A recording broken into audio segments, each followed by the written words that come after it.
Global Rights, a non-government organization, has advised governments at all levels to repeal draconian legislations and formulate laws that would enhance civility ahead of 2023 general elections.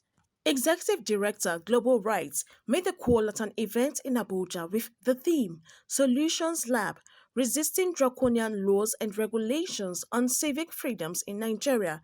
The event was organized by Global Rights with support from Open Society Initiative for West Africa, OSIWA. 9 draconian bills at the National Assembly that are a threat to not just the civic space, to the security and the cohesion of our nationhood.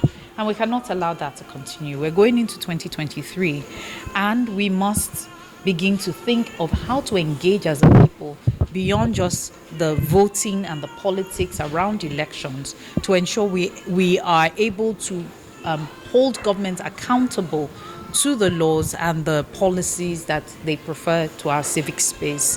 Mr. Maxwell Kadiri from the Open Society Justice Initiative said it was important to ideally challenge draconian laws before the law courts. A senior advocate of Nigeria.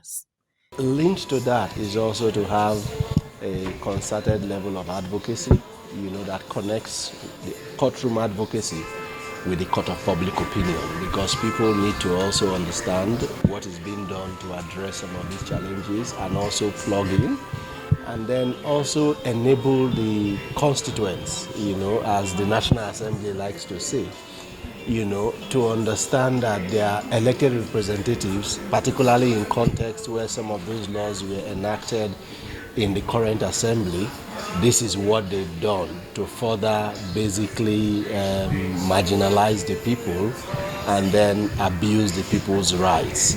A senior advocate of Nigeria, Mr. Chino Obiago San, Chair, Human Rights Institute, said the constitutional role of judiciary was to balance power, adding that it was regarded as the last hope of the common man. The legislation is making laws that will also restrict freedom. It is the role of judiciary. If they don't do that, they have failed the Nigerian people.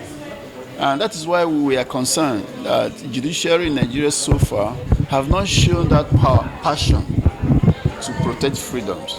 So I think the judiciary has a role to play to ensure that any draconian law is set aside. For instance, we've seen Cybercrime Act that provides in section 24 that you cannot tweet or use social media or digital means to criticize government. We've seen now what they call a policy paper on IT use. We've seen NBC Act, Nigerian Broadcasting Commission Act, that restricts the media to broadcast the